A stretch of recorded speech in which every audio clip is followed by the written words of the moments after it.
Okay. Good evening. It's July 12th, 23, 7 p.m., and we're here at Town Hall for the Hatfield School Committee. I'm Christy Boudreau, Chair of the School Committee. And as we call to order, we invite any public comment, but we don't have any public with us this evening.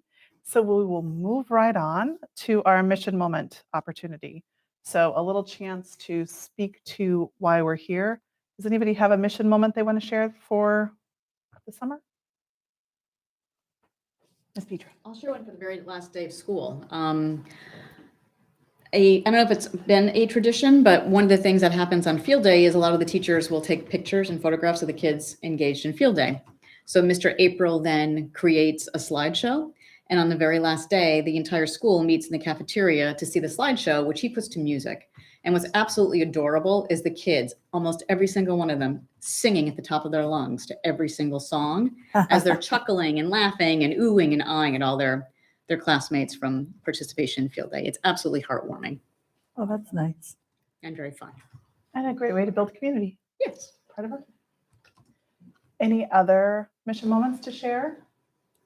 I've really been enjoying our extended school year programs up and running, and kids are in and they're happy to be in and bounding in, and it's just exciting to see summer learning. And we talking about melding the two buildings. We have Phil Patelli from Smith Academy teaching our math at the elementary school.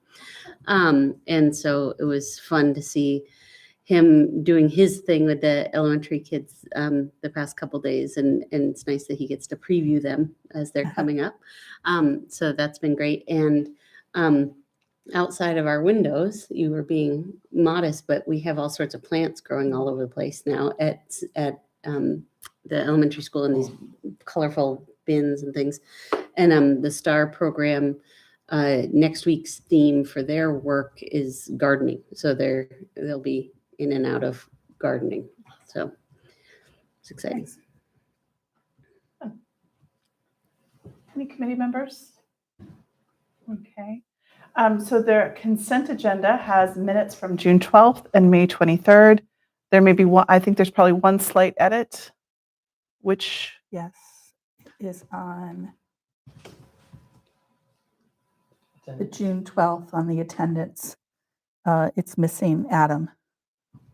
I was here. You were here because you're quoted later in the minutes. So let the record so reflect. Okay. And with that update, I think we're approving the consent agenda. Okay. So moving on to our administrative reports. Superintendent Wood? Yes. Super. So it's, I know people think the summer is not as busy as other times of the year, and there's definitely a different pattern of work that goes on. We've been busy planning our curriculum day, which will be now August 10th. We have a presenter, facilitator coming from the collaborative who will be doing the work of facilitating this. This is open to all of our elementary school. We're working on ELA, so it makes sense to have every one of our teachers involved. So they're getting back to me as to how many that can be involved. So it should be a very robust day, and I think definitely something valuable for the district. And because it is sort of a universal design concept of planning curriculum, it can be applied to other content areas. So this kind of training can be foundational to work that we do on our math curriculum next, science, social studies, et cetera, as we go down the path of updating all of our curriculum areas that need to get done. Management, we had, I don't know if we had a lightning strike or we had something that happened, but we lost power at both schools at some point about 2 weeks ago, which did something to our air conditioning at Smith Academy, and then we lost also AC at the elementary school. That was fixed relatively quickly.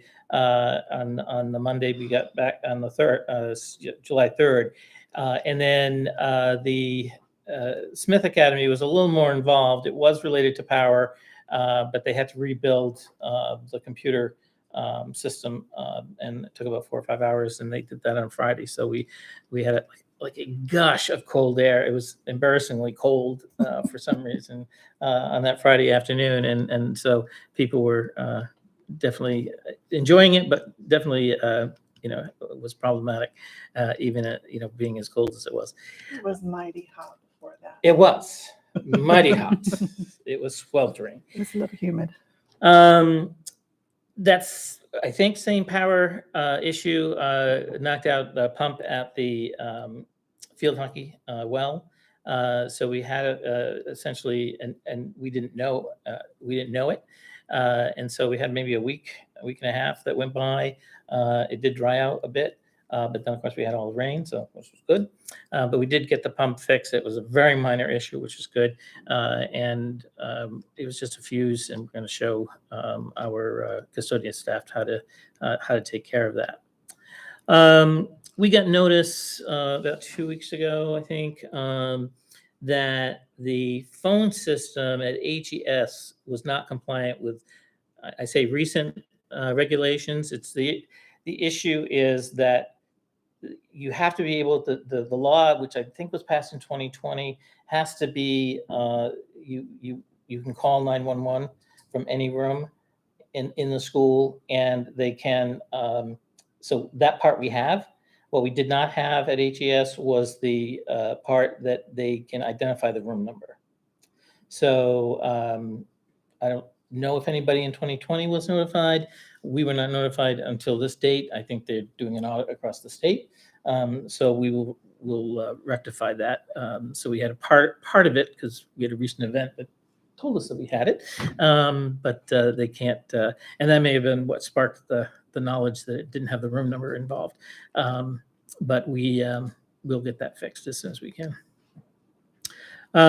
We are very excited. We've had several meetings on our website. We're going to do some wrap up of some identification of the different, what they call sticky buttons, which are the 4 or 5 quick reference kinds of things that anybody who uses the website wants to have them ready and available. So we're going to identify those. The school calendar, which I know is problematic on our current site, will be an easy, you just click it and it will download. You just ask what you want to subscribe to and it will download immediately to your computer. So that will be it. Obviously, it'll be in our colors and in our design. One of the things we'll need some future work on is really identifying maybe a mission statement piece or some language around our vision that we want to have that has some more clarity. And if we want to, we don't have to. We do have our goals, which are pretty prominent, and speak to sort of our purpose. But that work is done. It will be ready right now. The launch is about the 3rd week in August. So we hope to have that ready. And our staff has been really, I think, great about making sure that all our forms are ready to go. They're putting those on our existing sites so that those are digitized and ready for complete fill-in. And we're working now on our food service one. We learned that we actually have to have that approved by USDA. So we've just sent that out to get approved. And so since whatever their timetable is for getting that back to us, they should be able to do that. We're going to have a teacher orientation day for new staff. So that is tentatively right now planned for August 23rd. It'll be a couple of hours this year. Maybe in the future we'll elongate that. But just to give them a sense of what the school is about from the administrative point of view, giving them a sense of what our mission is and what our purpose is, the policies piece, and really talk about that. Give them the email, give them all the ins and outs of working with the main office in each of the buildings, et cetera. And then of course they'll be joining us on August 28th as well. How many new staff? Well, that'll depend on a couple of things. So right now, it should be 1, 2, 3, 4, 5. It should be 5 new staff, professional staff, at least one ESP, maybe 2, depending on how things work out with scheduling and so forth of things that need to be done. And we may need to hire another part-time van driver, again, depending on runs, which will be planned a little bit closer to the school year, so that can work out. So we have a candidate for math at Smith Academy, Eloise Michael. We have candidates in process. They've been nominated. They've met with me, but they haven't signed.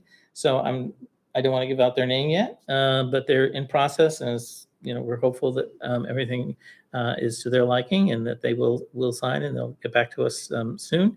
And we're working on Spanish. It's proving to be a little bit more challenging to find candidates for that. The band is actually a part-time position because we reorganized how a band and is going to look at the Smith Academy. And I know you have a position, a person that you're going to interview, but I can't remember the date. Friday morning. Yeah. So Or band. So, the principals are right on it and getting the folks in here. And we've really had very attractive pools. So that's been great. It's really important to get out as early as you can so you're not competing with anybody or as many. So that's our personnel report. Any questions? Just to clarify, the new staff orientation is for all roles. Yes. Yeah, it's a generic, really employee, not specific to their job. Got it. Great. Do we have a plan for the school day at HES if we do and if we don't hire a Spanish teacher?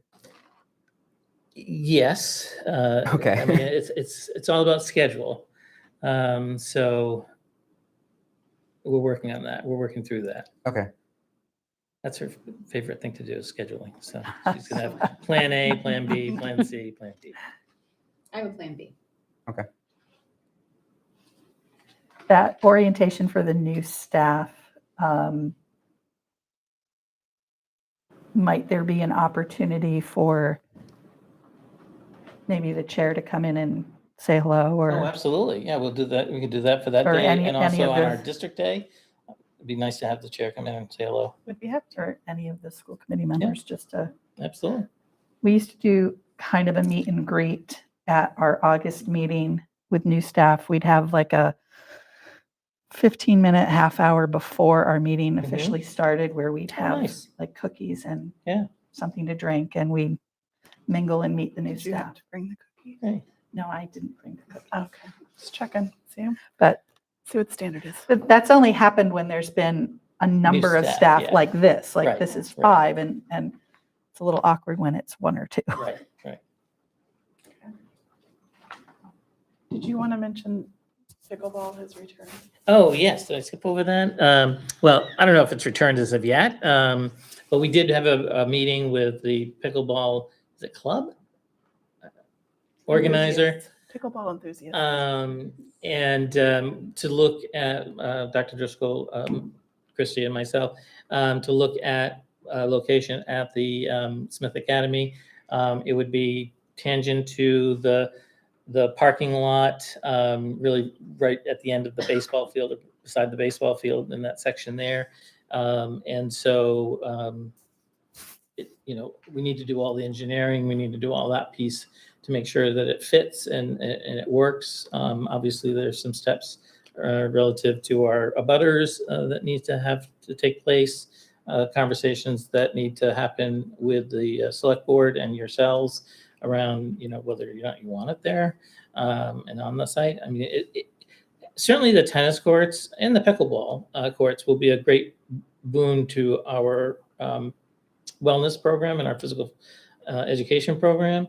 Right now he does the units pretty much in the winter on the pickleball.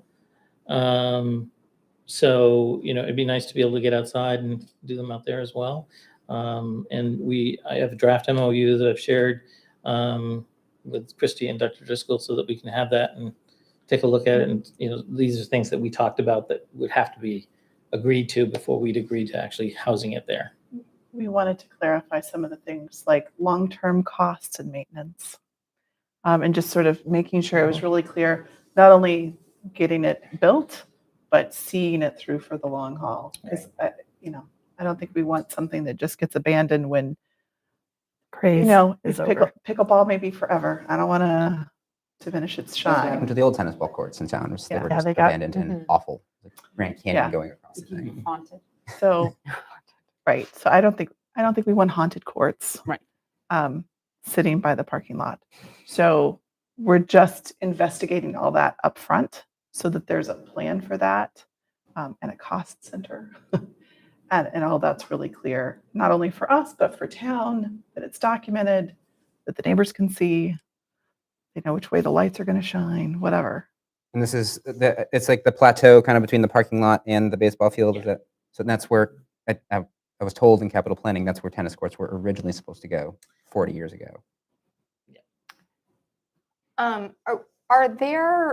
Would having it at Smith Academy, would that mean that it could not be used during school hours?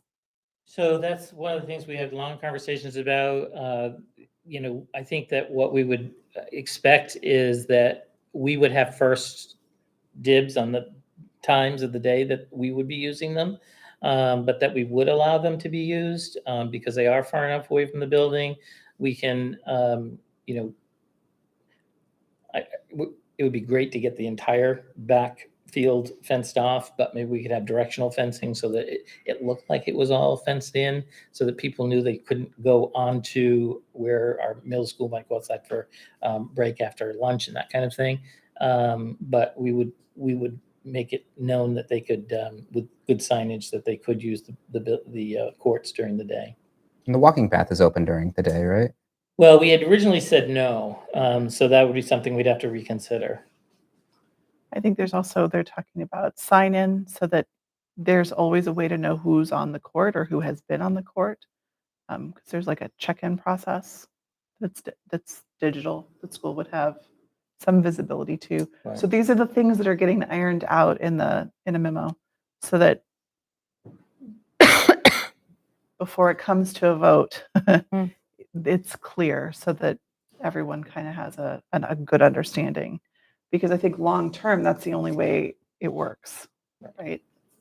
Would there be a section of dedicated parking for them, like right adjacent to that So area?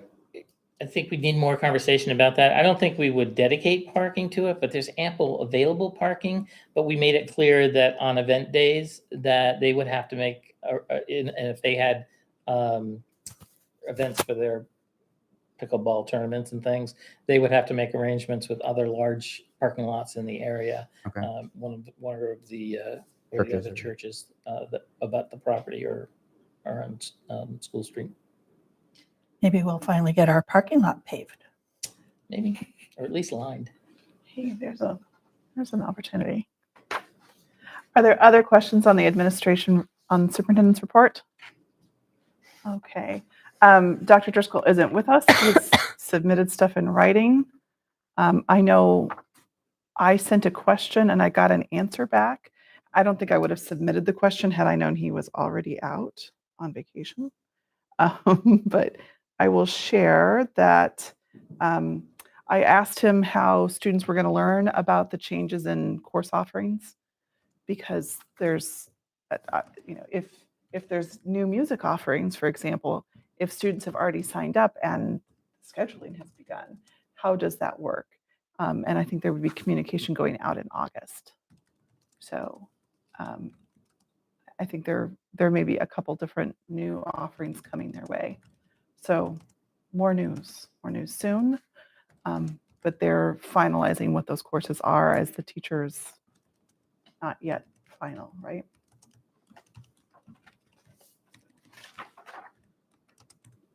Ms. Petra? So my big thing for this particular month is the idea that I have updated the handbook. Last year, I spent quite a bit of time rewriting, making it more parent-friendly, more community-friendly. I felt it did a lot of finger wagging as far as like, thou shalt not, don't. So I tried making things phrased as positively as possible and included as much information that was up to date.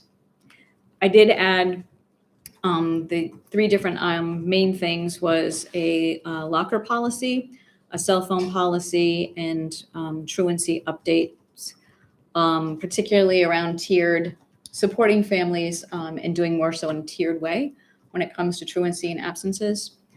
Nurse Jean also provided some updates. I highlighted all of those in the document as well. And there are required discipline updates as the state and legislation is still in the process of trying to ensure that we are looking at as many ways and means as we can to support student social and emotional well-being and learning, and that suspension is something that is possible, but definitely should not be the first mode of,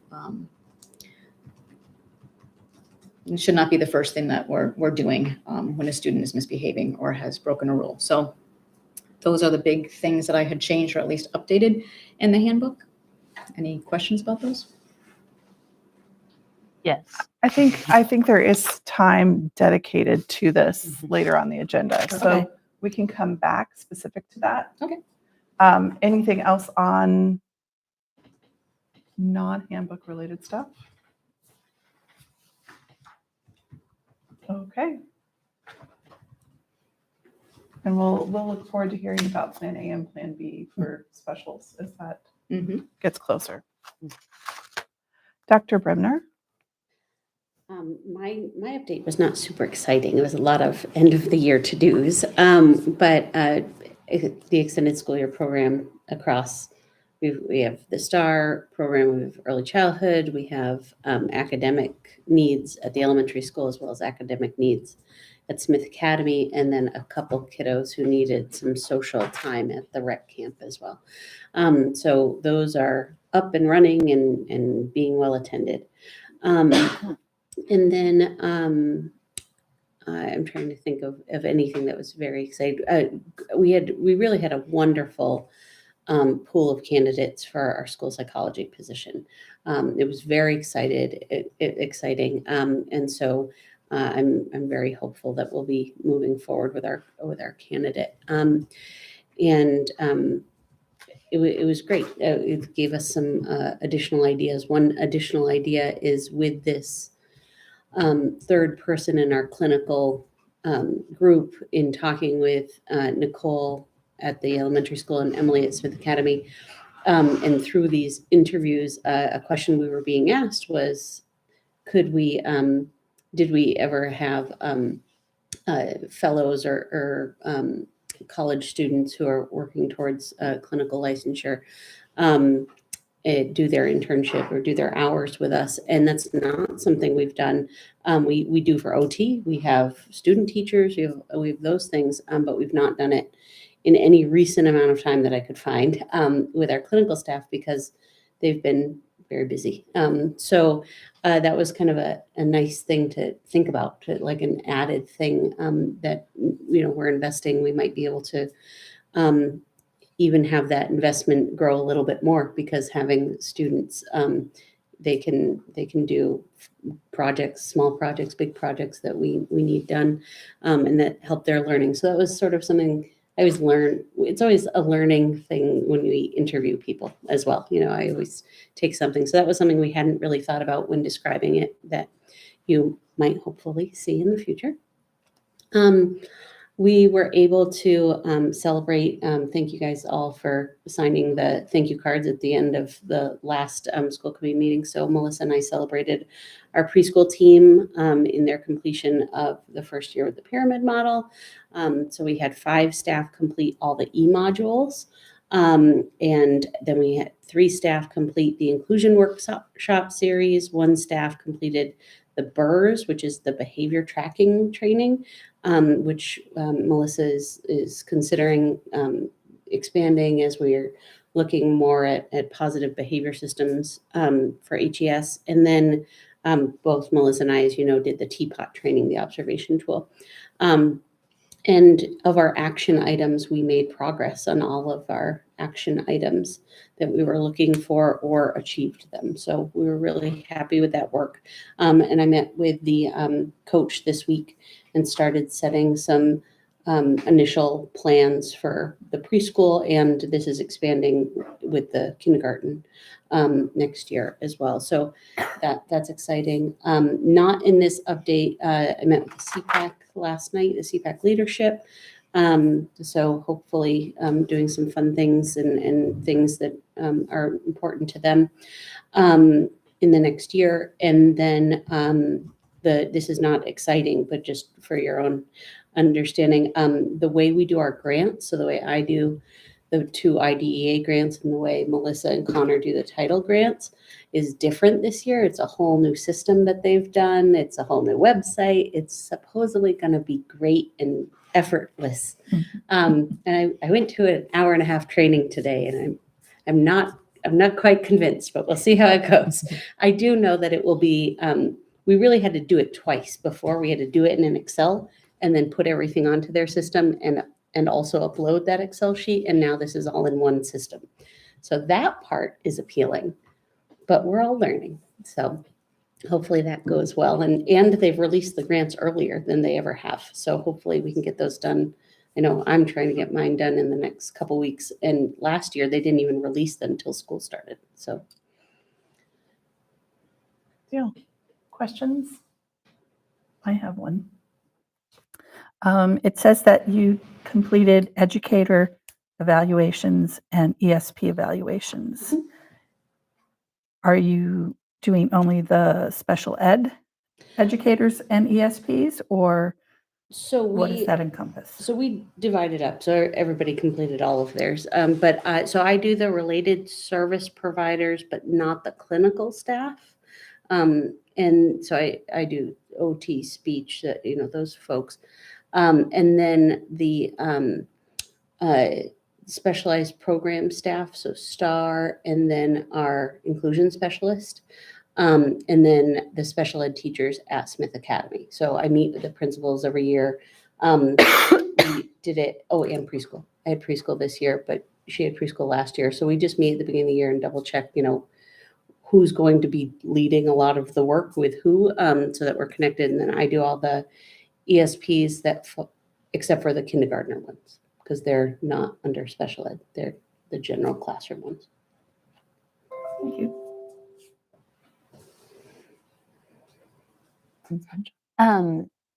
With the school psychologists that we're Mhm. hiring, I seem to remember we had like a couple options. Mhm.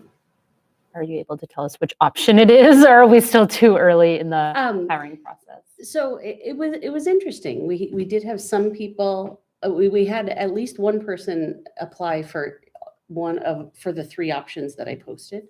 But even when they did apply for whichever one, they still liked some of the stuff on the other side too. So we really were open with them and explained the process of the postings, and that we'll be sitting with them and Emily and Nicole and divvying things out to utilize the highest level of expertise for the best needs, with the understanding that no matter what, this position is pre-K to 12, and no matter what, this position is doing the cognitive assessments for the elementary school. So there was still have tos and then other pieces of this.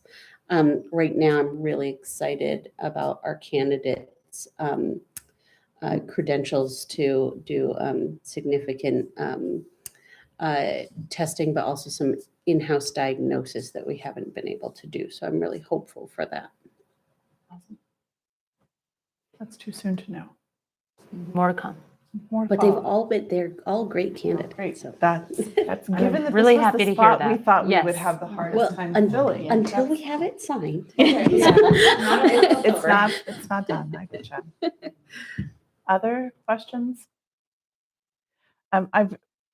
We've corresponded a little bit offline about some legislative work that's coming down the pipe that would be special ed focused. I was wondering if when we come back in September or maybe October, if you could give us a bit of a top line about sort of the numbers of students in all the various programs, because we've got a lot of different pockets to fit a lot of different needs, which I love us for. I think that's great. But I don't have a big picture sense of, are these programs growing? Are they shrinking? They probably designed a little to ebb and flow, but just would like a better sense of, all the way through what percentage of students are on plans, how many in each of the different programs, and how that has shifted. Like, we started here, we planned for, we knew we had to have at least 3 to make the program work. We now see 5, or it's down to 2. Like, just that kind of really top line view. And I know I'm asking for it after the school year starts, because it may shift a little bit, I'm assuming. It may. I mean, we still, speaking of programs specific to the like tuition opening programs, the step down program had 0, and then we had 2 last year. 1 graduated, which we're very excited about, and 1 is continuing. And I may have more referrals this summer.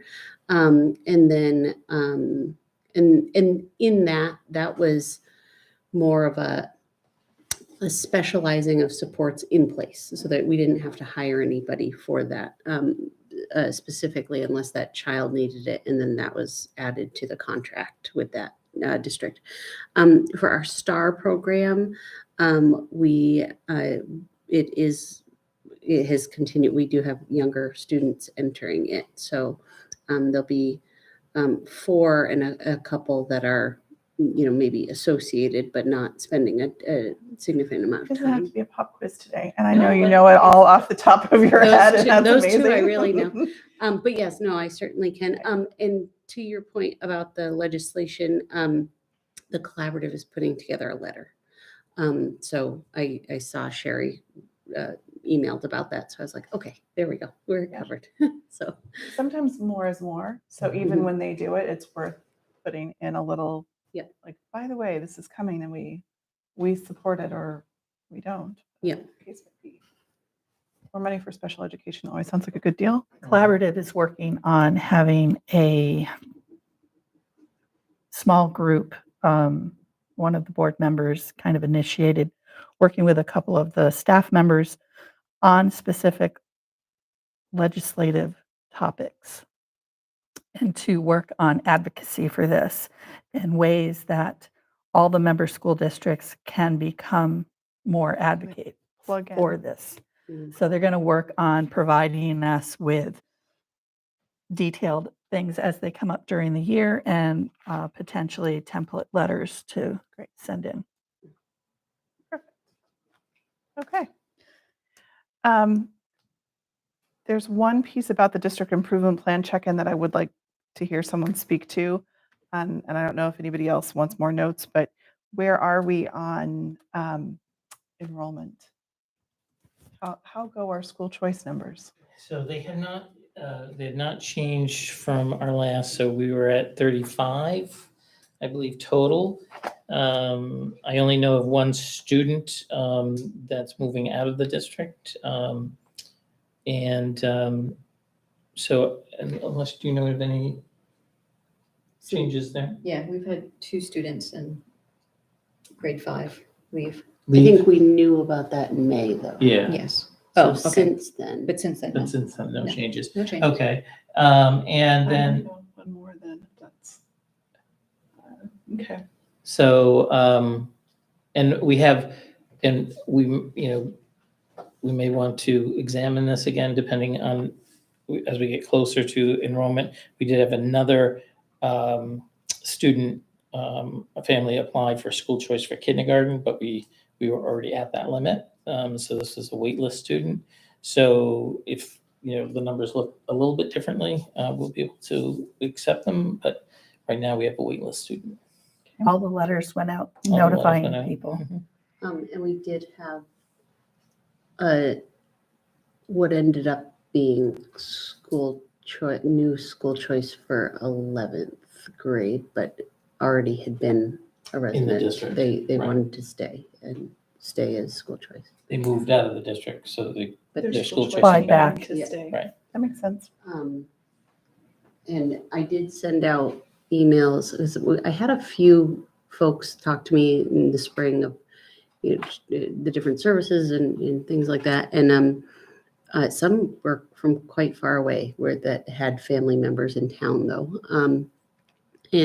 So I sent emails out this past, I guess it was last week, just, hey, haven't heard from you recently. And they were all still thinking, which is that it's not a no. So, Is there a deadline for them to respond, whether they accept?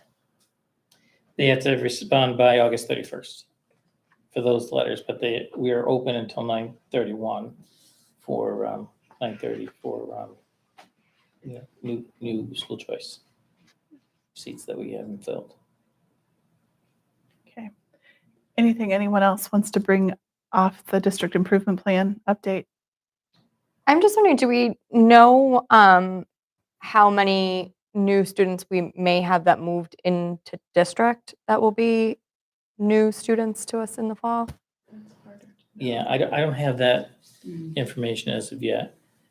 Anecdotally, let's see. Kathy's tracking 3 right now. Yeah, if they haven't actually registered, Right. we don't have anything yet And that's the same deal. They don't have to register, and well, until they can register they can whenever. register. But Yeah, Come to school on the first day. right. Right. I do have a question before we leave the administrative report section. In the past, we've gotten a final year report from the nurse about the numbers of, Oh, okay. it's informational. Mhm. I find it helpful to see how busy the nurses are, the volume that they see. So if at some point Sure. in the next couple of months, we can just see that of how the last year went. Didn't we see some of that? Already this year? It came in something else. It came in, she's done the work. I don't think it came in a formal report, but it came in through, I'm not saying don't do it. I'm just realizing like, wait a minute, I've heard those numbers. yeah, I thought I was thinking the same thing, to be honest. And I think she's Capturing the end of she the year? came in through through public comment and gave some of that, but it wasn't on the agenda per se. Yeah. But we can add that to the agenda. I think it just really helps us to understand how busy they are and the volume of student flow coming in and out of the Yeah, offices. there's an end of the year report she has to do for DPH, so that Yeah. captures all that. that's what it was. It was in her grant that she was working on that I saw it. I was like, Yeah. I've seen this. Yeah, So, it's like, yeah. I know. I know.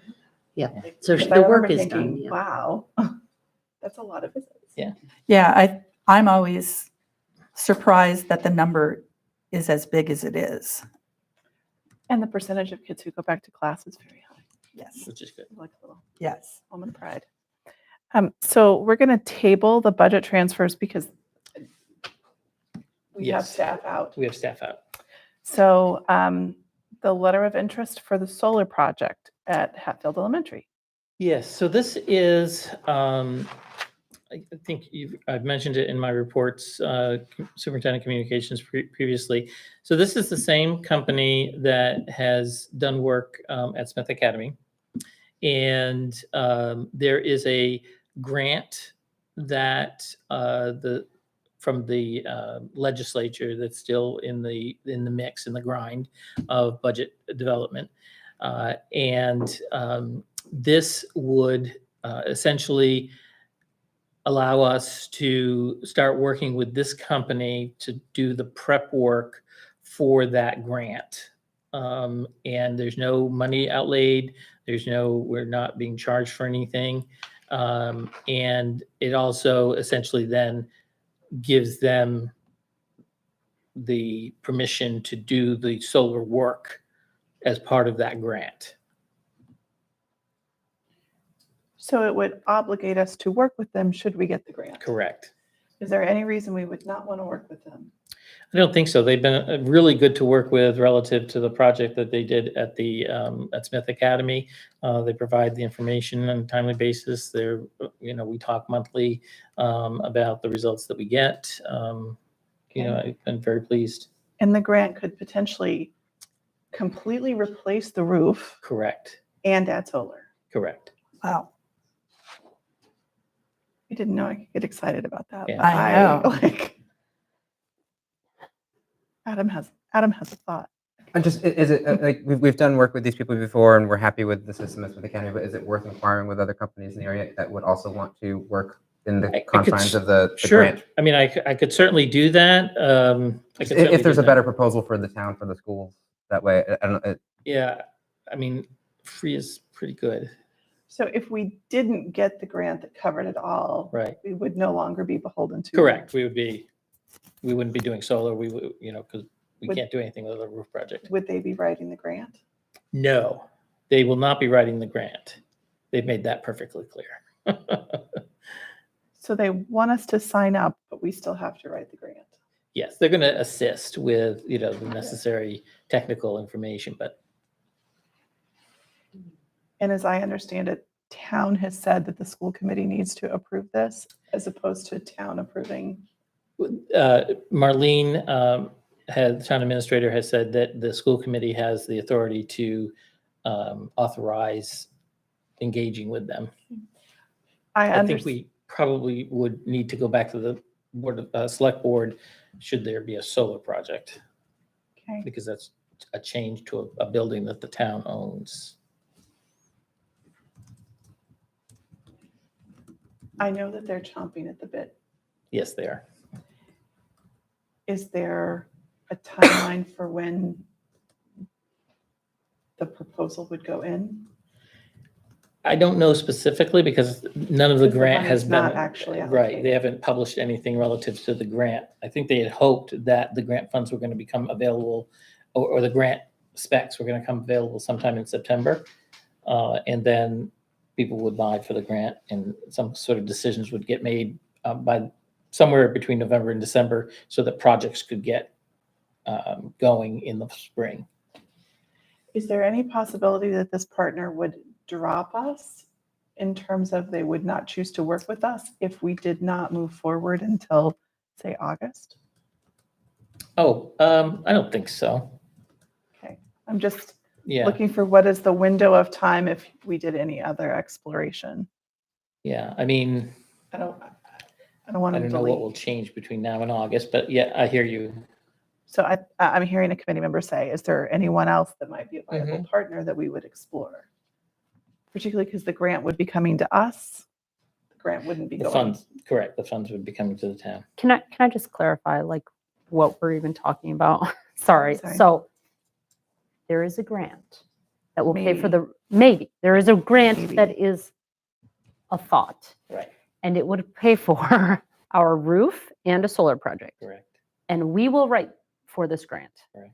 And this company wants us to sign now and say, if we get the grant, you can do all the work with the money that we receive from the state. In a nutshell. Want to make sure Yeah, I mean, they're going to be the The whole technical thing. advisors for the solar piece. And the grant it's 100% coverage, right? They pay for the whole, the as proposed. That's the way it's been pitched. Again, I have not seen any specs on the grant, but So as far as that's like the- a cost issue, it doesn't really matter who we sign with if it's Correct. these people, right? Right. Because like no, if one comes in higher than the other, it doesn't matter. The state's paying for it no matter who we agree with. and In we are theory. writing the grant. in theory. Okay, I'm going to say we write the grant, but I think there's probably part of the grant where That we need we to would have need a a partner company to- for the, like Absolutely. you were do- saying, the tech Right. specs and Right. stuff like that. Yeah, we would need a roofing company conversation and we'd have to reach out to them. right. And So- for their consultation, they want us to sign with them. Right.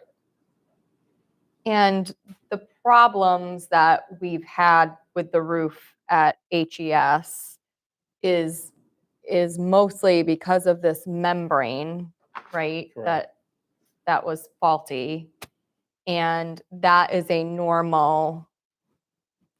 is something that would be included in this roof repair anyways. It's not like they would be like, oh, wait a minute. No. I It'd think be it a would totally new roof. completely new roof. That membrane would be taken off, depending on how the board is, would be removed, replaced, and a new roof put on. So let there be no question that this potential for this grant would be huge. We would like for this us. grant. Yes. Huge. Because there is no current plan for any way to come close to paying for this roof.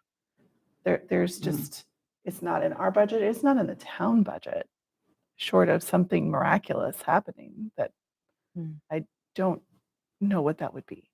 So we need to make sure, should the grant, it's all still a little speculative, right? Should the grant become available, we're going to need a partner.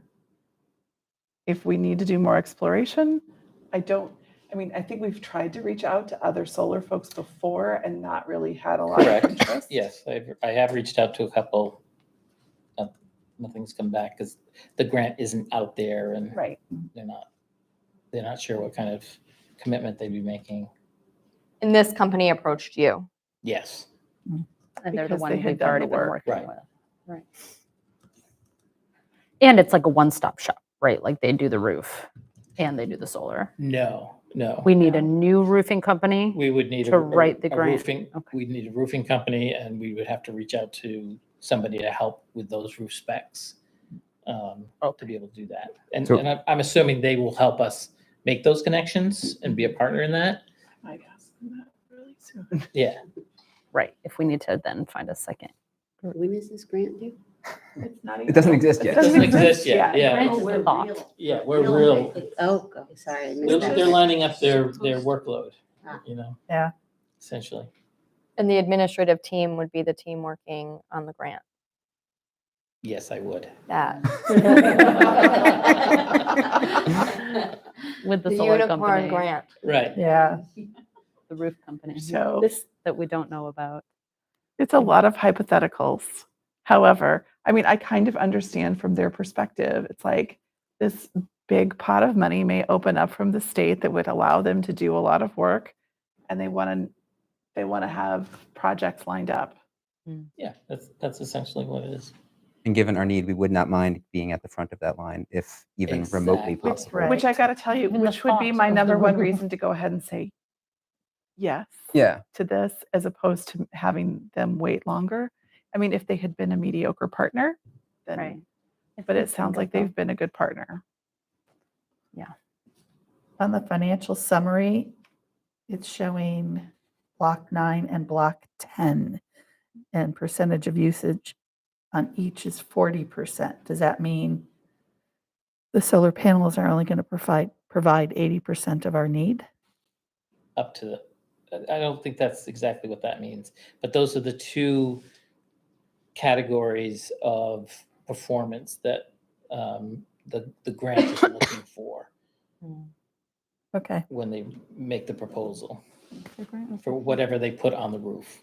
You probably have to have a certain percentage of your roof Uh, covered. I don't think they could make us speak to what percentage of our usage it would cover, because that would ebb and flow. Right. I And the don't, roof. I don't think they So- have no prior knowledge, for that. And there would roof. be no way we could commit to it. mhm. So it's a funky situation to vote on. However, I think for Michael to give a commitment, the committee would need to indicate its feeling. Our August meeting, though, is a workshop meeting. Is it going to be a hybrid meeting that it's part business? We can, if we need to, have a short business meeting attached to our workshop. These folks have been calling for Once a week. for how many months?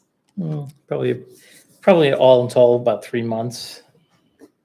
What's we the didn't meet until downside June. if we don't sign with them? Essentially, we'll have to do all the groundwork in finding the grant and getting it going and getting all that information relative to the. We'll have to have some kind of partner on the technical side because I just don't have Somebody that else. kind of background.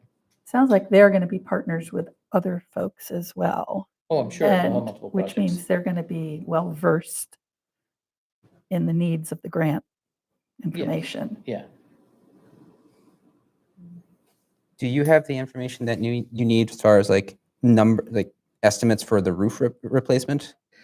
Well, I have last estimates that I got for the capital planning process. So they're now, roughly 6 months old. So I got those in December. Okay. So all of that would have to be updated. Okay. Supply chain impact, all of that I'm sure is ebbed and flowed a bit. Hopefully prices are coming down a little because of that.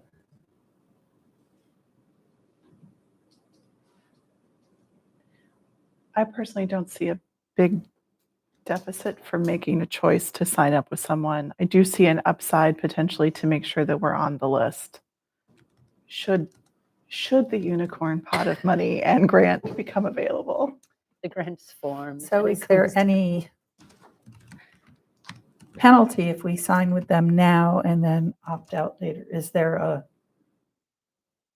I think the only penalty would be, and complication would be if we opted out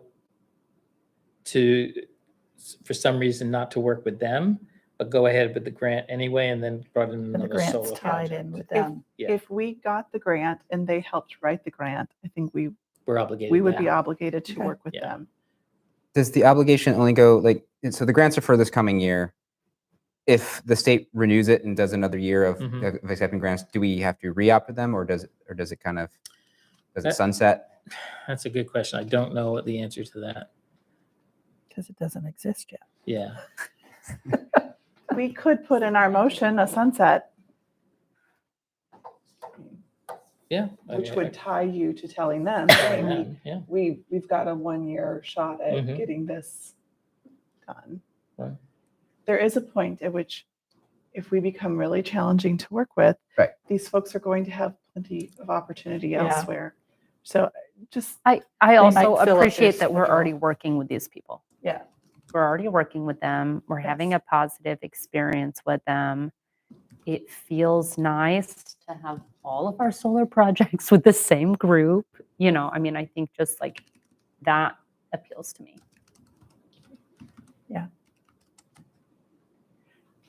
is anyone, I would entertain a motion on the subject of committing to a letter of interest for a solar project with, what is their name again? Select Select Energy. energy. With Select Energy. I'll make the motion to commit to a letter of interest for a solar project with Select Energy. I'll second. Okay. Is there any further discussion or need for amendment? All in favor? Aye. Any opposed? Okay.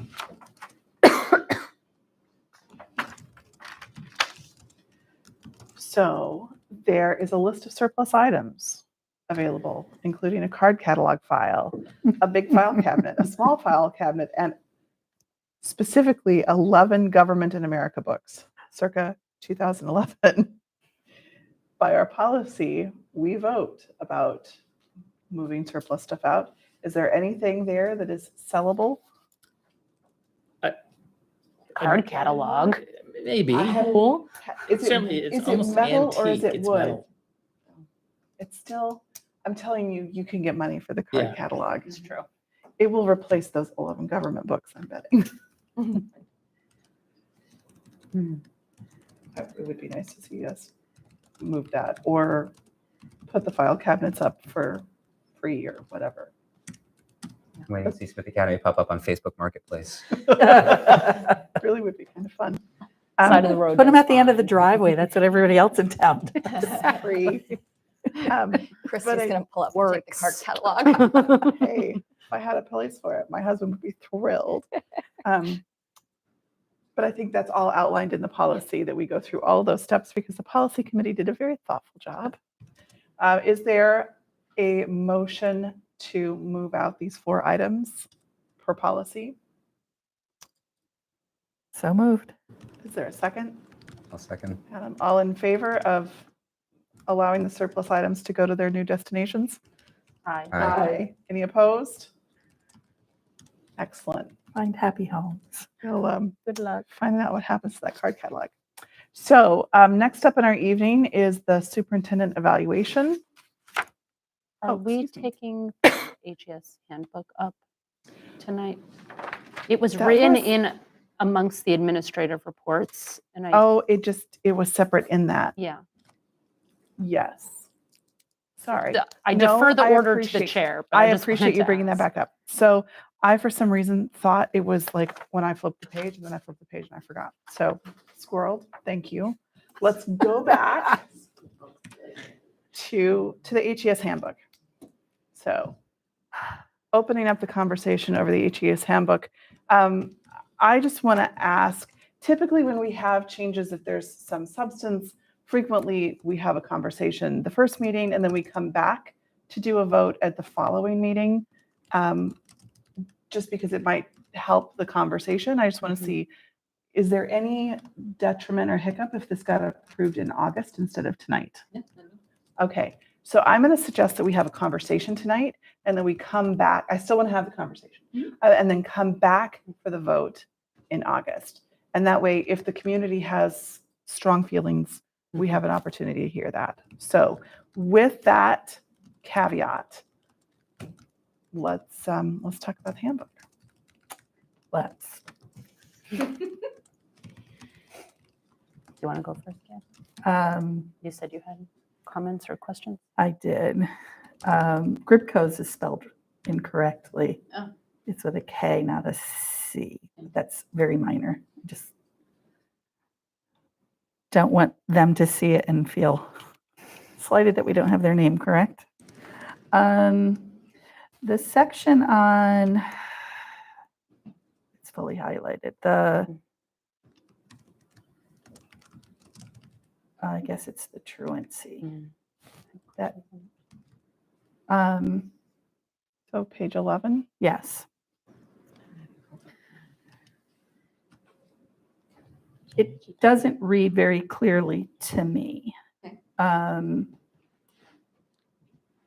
guessing that it was cut and pasted from something else. It was. Molly created this. I was like, Because it does say each We've read it principal, before. each Yeah. principal, and there's only one principal in your building.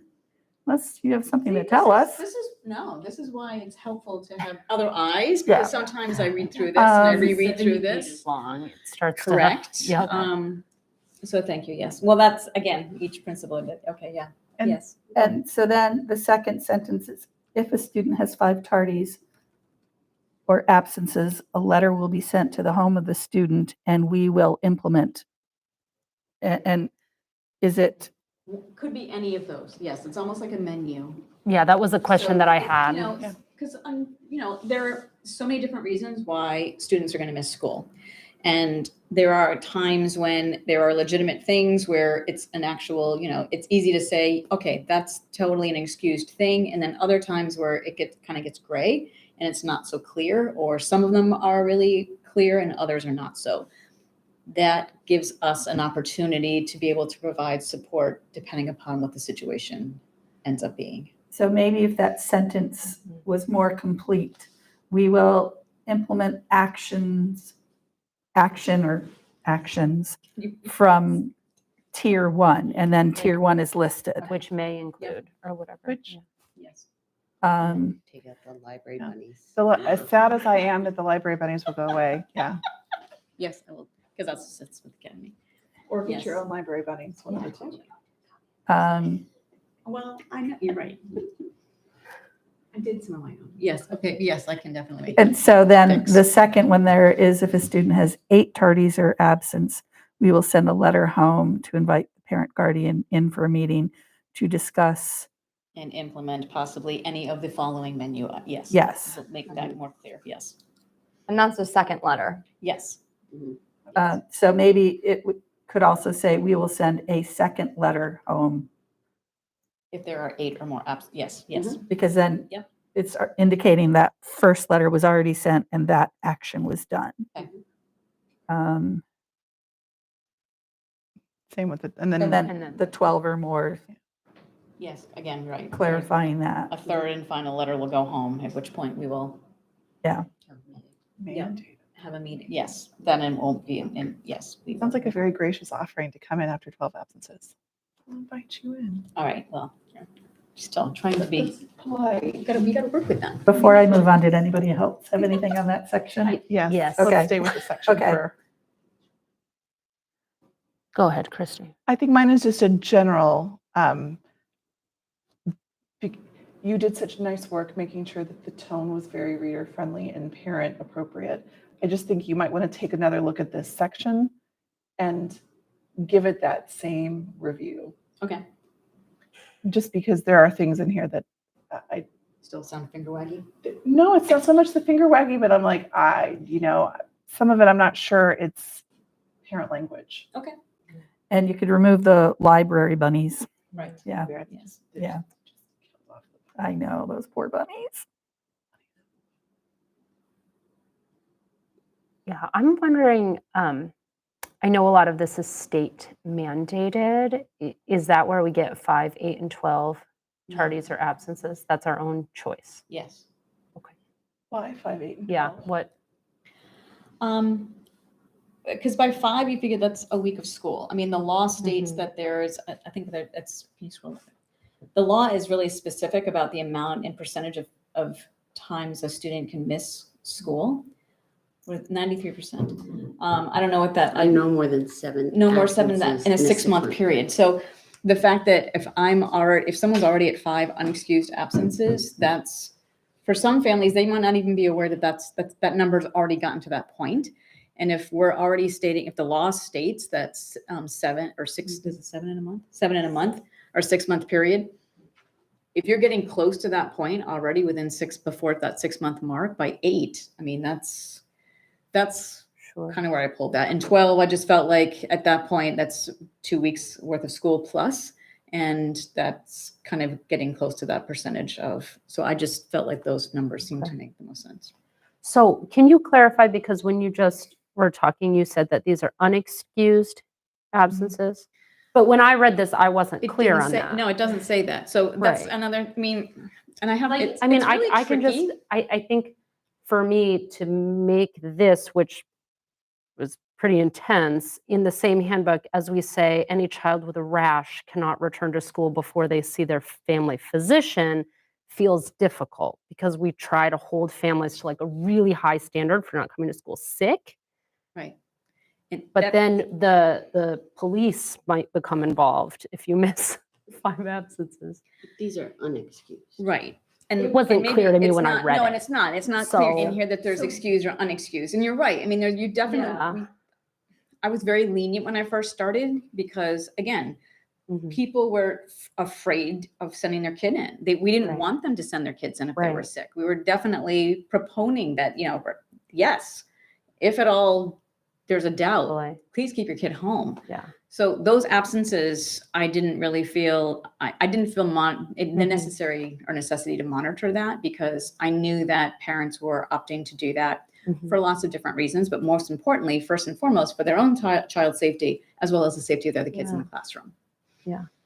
We're not wearing masks and things are kind of getting back to the old normal. So I feel like there are a handful of families who I just kind of, and don't get me wrong, Yeah.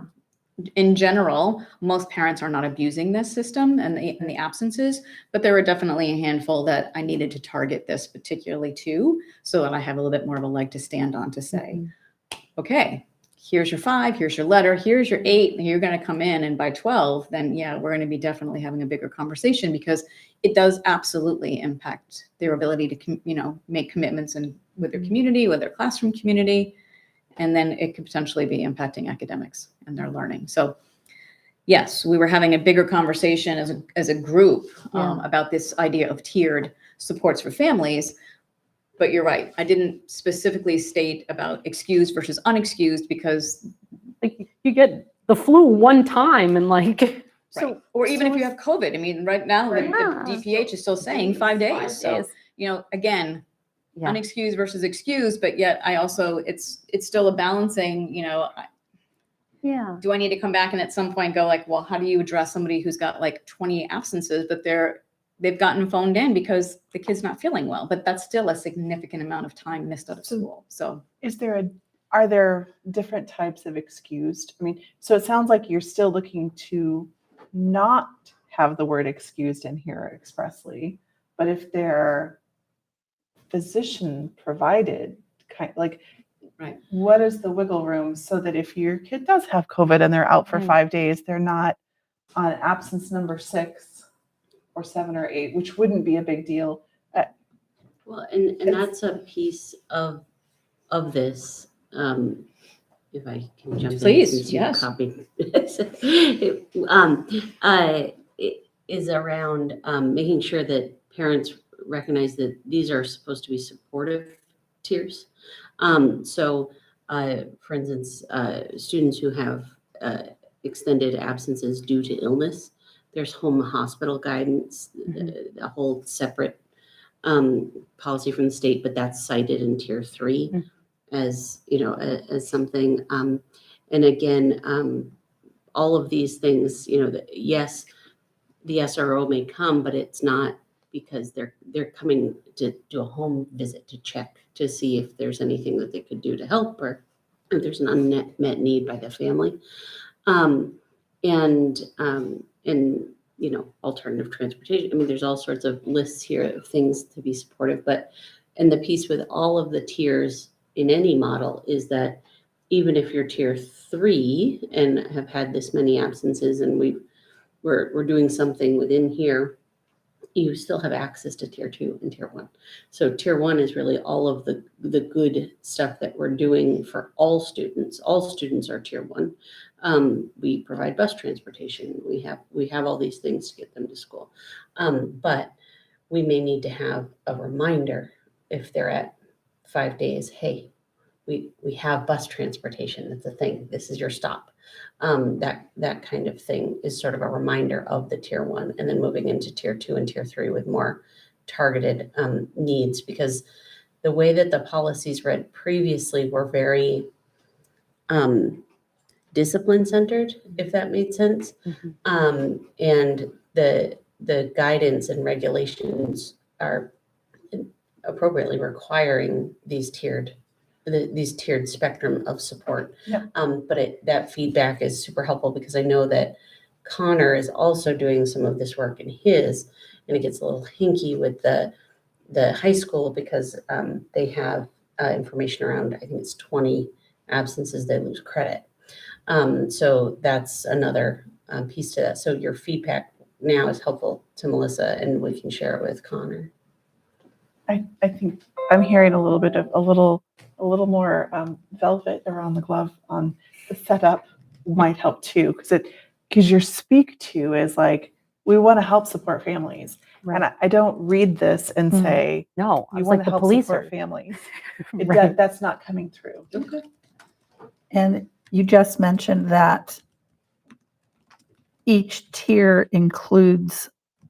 could include items from the previous tier. Mhm. And maybe that could also be reflected that, discuss implementation of items in tier 2 as well as tier 1. And, to include all the others above and now these. We have our policy hats on. Forgive Yeah, us. no, that works. And that's helpful because again, Yeah. otherwise Huge I'm going to be policy. getting Yeah. lots And of phone it's- calls from families. So this is helpful. But this is the part that I Yeah. think we also want to make sure you have the tools you need to help make sure kids are getting the education we expect them to get. And it is truly, it's a big, so, any of the feedback is really helpful because the difference of what was in the handbooks versus what the regulation was quite large.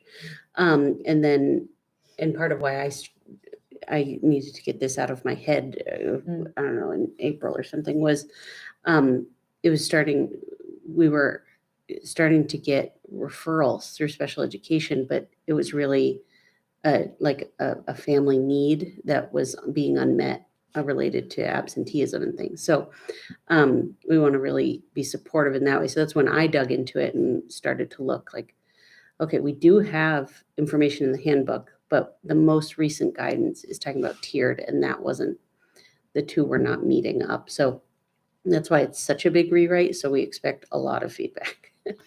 You mentioned the 6 months, Right. but nothing in here says anything about the 6 months. So is it, It's above. It's above it. It was from in last the- year, so it's not It's Okay. what was there before. Right. It's the white part. I have a question. So the state requires an attendance rate of 93%. What does the state require if you fall below that point? Like, does the state require intervention if you get below that, or does the state require that the student be held back if they fall? Like, it's just it's weird to say the state requires.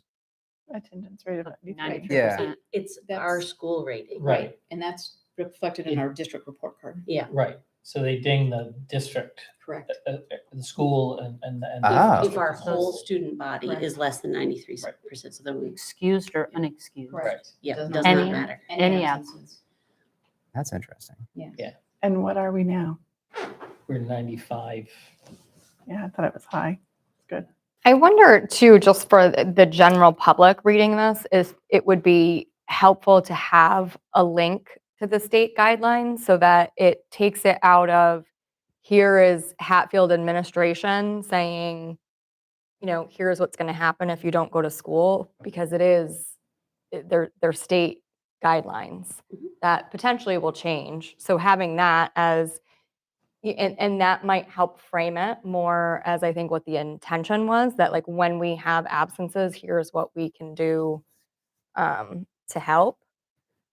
What do you know, that just out of curiosity, the criteria around when we need to provide like homebound tutoring for absent for? So you have illness? to have, there's a form that the physician has to fill out, and I believe it's 14 days. And they don't necessarily have to be consecutive. Okay.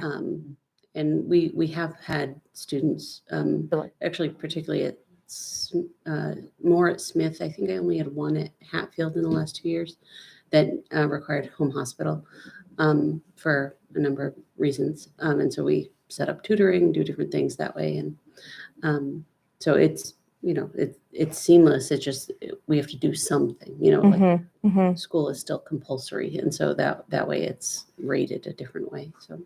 Because that was a thought that I had too, and even talking about transportation, Hatfield's small, so if you don't happen to land on a bus route or, and knowing that there's a shortage of transportation, I don't want us to get into a pickle with the support where it's like, oh, yes, like we would offer you, transportation to come to school, but we can't find a driver. So, or, we would provide you with homebound tutoring, but we can't find a tutor.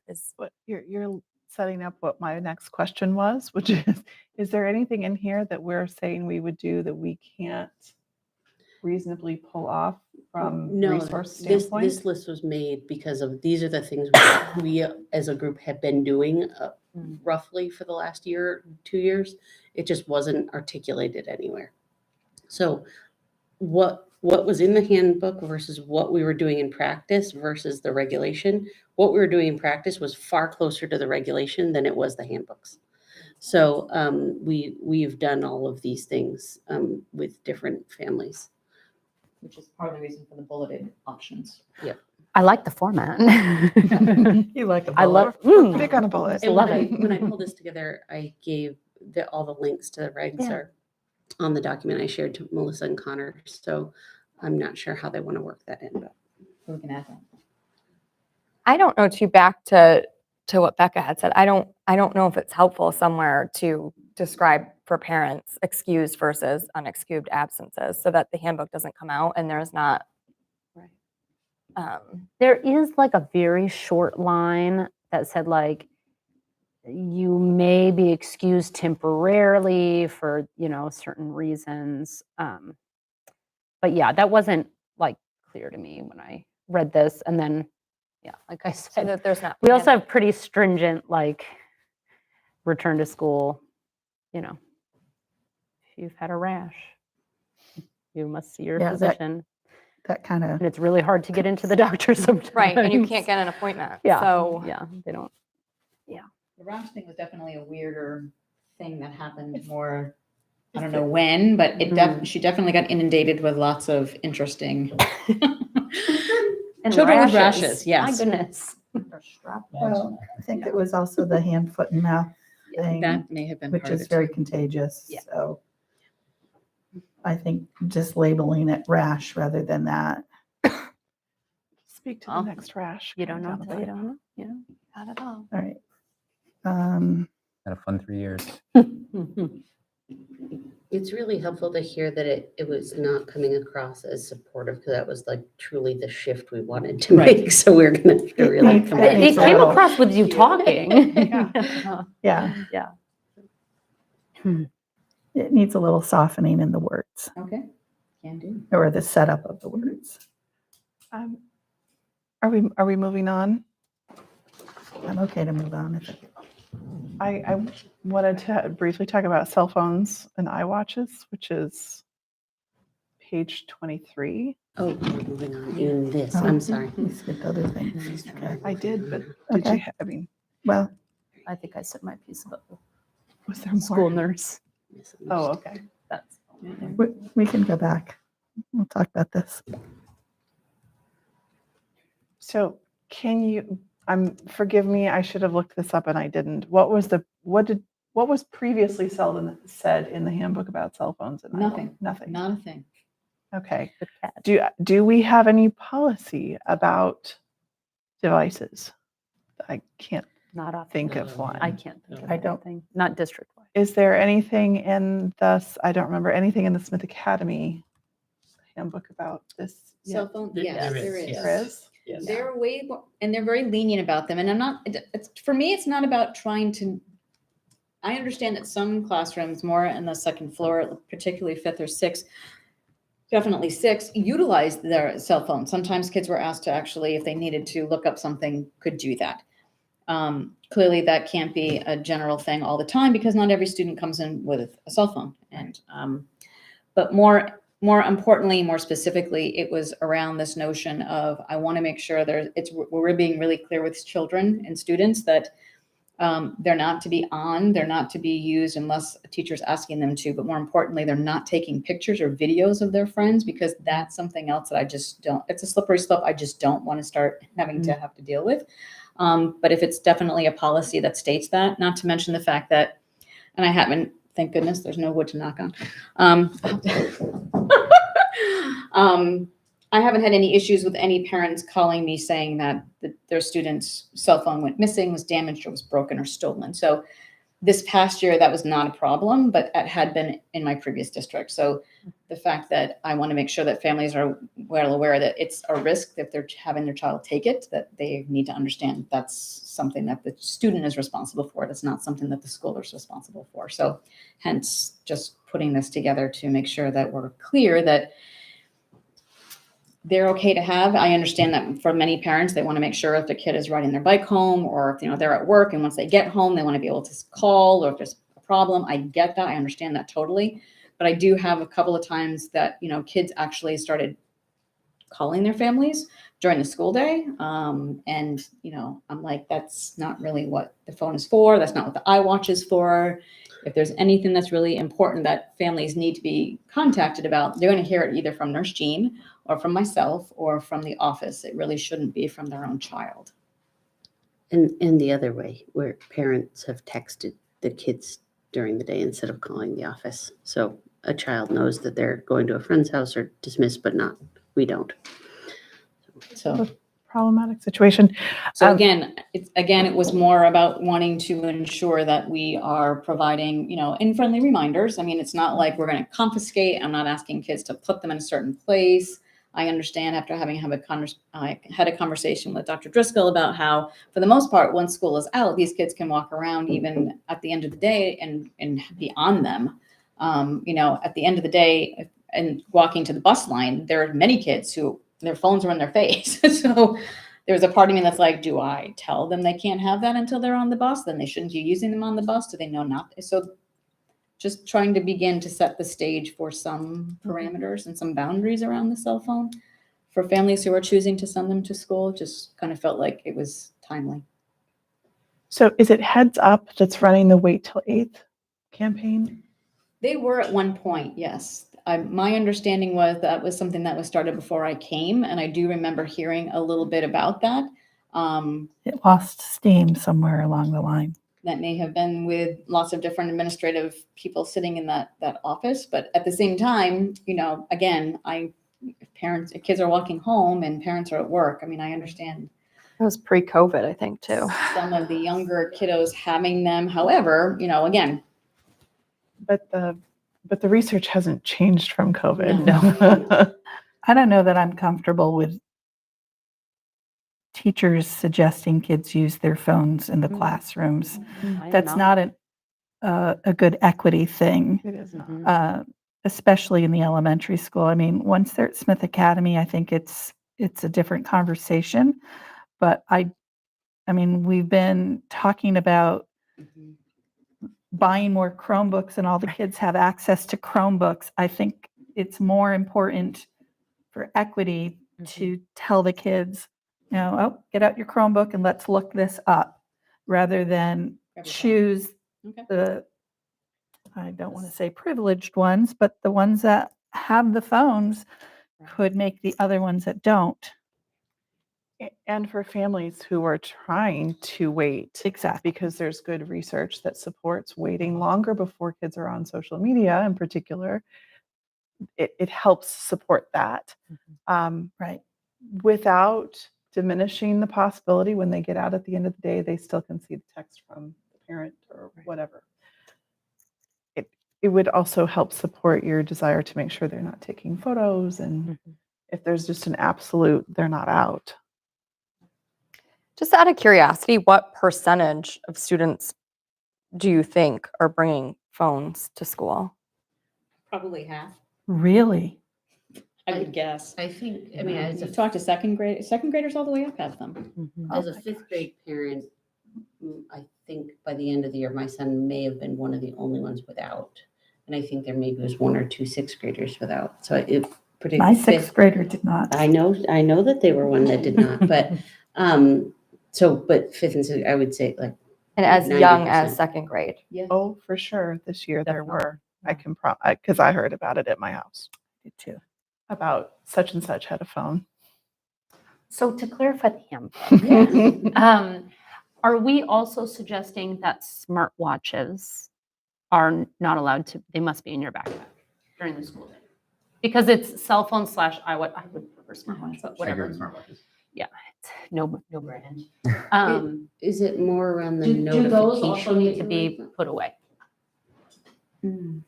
Or in what is there a watch? Is Is there there a- a way to have a watch only mode? In analog mode. That's a good question. That's actually that issue, as someone who was doing a lot of evaluations this year, particularly the upper grade kids, that was my big, I didn't even know you put that in there, but was they were testing with me and they were getting texts from Notifications. people or Snapchat notifications or something, even though their phone was put away, they were on their thing. I don't know if there's a way around. Right. Is it supposed to be a watch or is it supposed to be a device on your wrist? Right. I mean, like a phone can be put on, do not disturb, so they would not get any notifications. But There's also, that's like, that's Is an that opt-in. monitorable? Monitor that, Like, no, there's not really. Looks like something for the policy subcommittee to look Okay, into. are we thinking that as We well? could- Because I do feel that we need to have I mean, we In could addition take it to up the as a handbook. district. a cell phone policy. I guess the thing for me, and we can, again, but policy is for the district, and I don't know if we want to treat these things differently at HES versus SA, because it feels developmentally that those are different situations. Some districts certainly have gone for Wacona, I think, just went for a strict ban Yep. across the district. There are Walport did. several others that have. I get where, and it hasn't been an issue, and hopefully it won't be an issue, but I do get very nervous, and I think it becomes in the purview of policy, where if kids are, and it would be hard to catch them, but if they are caught taking pictures, videotaping, Yeah, that's true. and if they're caught doing that, I think that there should be a policy that, whatever it is, that if you're caught doing this so many times, you can't, Is that there- there should be a penalty. Sorry, I didn't mean to cut you off. No. Is there direction from DESI yet on cell phones or anything? I had heard that DESI was building towards I heard that like too. legislation of, Yeah, they school haven't of come out schools with need anything. to lock them out. Yeah. Just don't Yeah, wait till there's a lot of- 95% of us have made a policy. Yeah, Right, yeah. seriously. In terms of setting policy, this feels like something that there is a lot of evidence from other districts Mhm. to borrow from. Yep. I don't know that I would want to be behind the 8 ball. I don't think we want an incident that drives policy. It would be Totally. nice to have. All I'm saying is Yeah, that like yeah. we certainly can address it in policy, but I think we can equally handle address it it in the handbook. handbook. Yes, Well, right. We can do it either way. It becomes the policy, but I guess I'm just saying, Melissa, I applaud you including it Yes. and recognizing the need. So Yes. thank you. But it also feels like it's a larger conversation. Yeah. Yeah, and then lost, damaged while at school, who's Yeah. responsible? Yeah, they're not. Well, yeah, it's clear here that the school would not be. Right. On the locker section, what in that section is different? It's all highlighted. Is it all an insert? Is it It's all It's new. all brand new.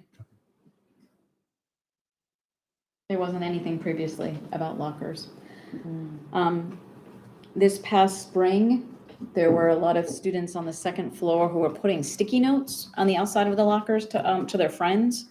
The teachers complained, saying that they were nervous that those things, though they weren't at all negative or derogatory in nature, they were anticipating that because it seemed to be something that was increasing the amount of and frequency of the amount of things that they were seeing placed on the outside of lockers, that they just requested that nothing be on the locker. Then that turned into, there was magnets on the outside of lockers, and then, so it just became something where I had just stated to all families and teachers, the only thing that should be on the outside of the locker is the name tag that the teachers are making. And on the inside, kids can decorate their locker as they see fit, so long as it's something that they can easily take down, because each year they change lockers. But there was nothing to hold my hat on, so to speak, to say this is something that's addressed in the handbook. So I, again, had consulted with Connor about how Smith Academy has created something, and he's also putting something in his handbook about lockers. But this was something I just felt was a way to address the fact that nothing should be on the outside, but kids can definitely decorate the inside of their locker. Suspect that will be fire safety compliant as well. Yeah, Indeed. good sense.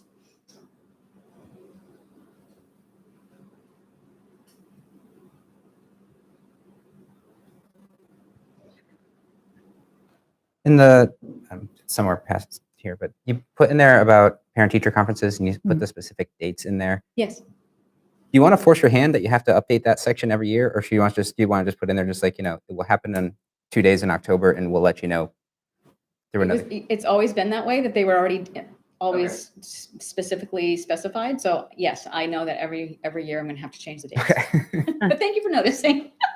But yes, they are earlier this year. So I was glad for that. Yeah, I think Yes. that's a good change. absolutely. Has there been any interest in having one of the days be an evening versus 2 afternoons?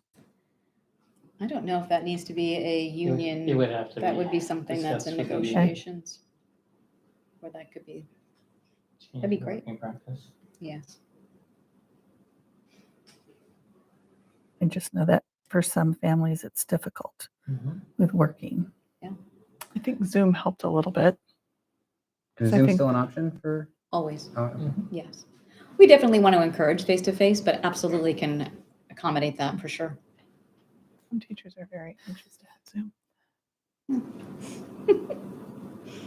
But yes, that's an option.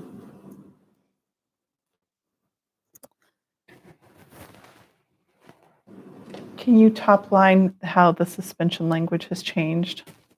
I think it changed with the law, but It did. Do you know what page you're on? Christine? 34. I moved and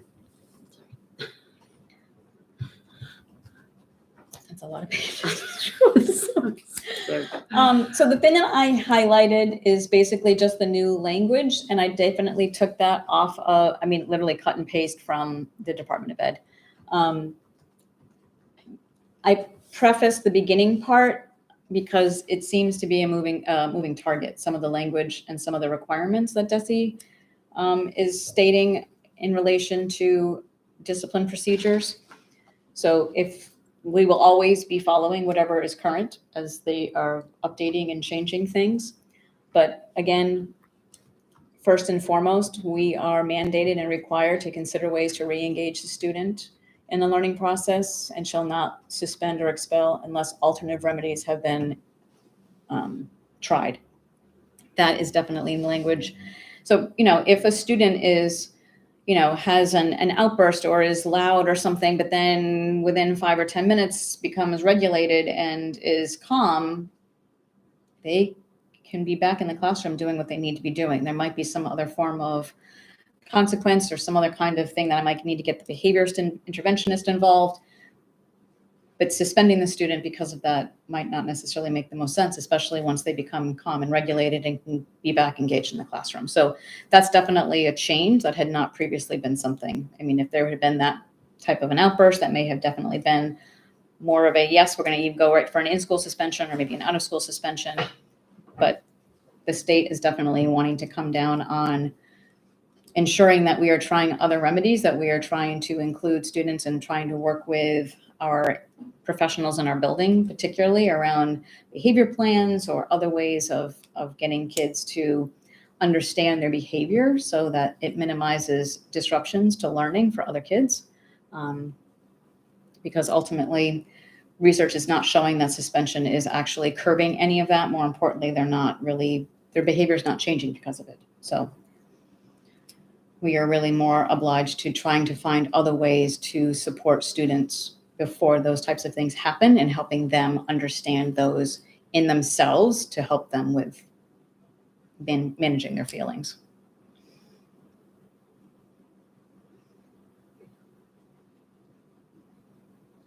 Can you just remind me, we have one contracted BCBA for both buildings? yeah, it's not particularly needed at Smith Academy right now. Okay, and is it a full-time? No, Position? it's like, I think 9 hours a week. At the elementary school? Mhm. And then our inclusion specialist teacher is also a BCBA, and she's full-time. So she's helpful to create the tier 1 and tier 2 supports for students who experience behavioral needs in the classroom that impact their ability to be included. Our BCBA mostly focuses on our STAR program, as well as tier 3 plans, or if a new FBA is needed. And a piece of our new position, our new psychology position, because I did have to have our contracted BCBA do a little bit of work at Smith this year, is to work with the new person, either their time or Emily's time, working on supportive plans as needed, whether they're safety plans or contracts or systems at Smith Academy. So that was an area of need that I'm hoping that this additional clinical person will help us with at Smith.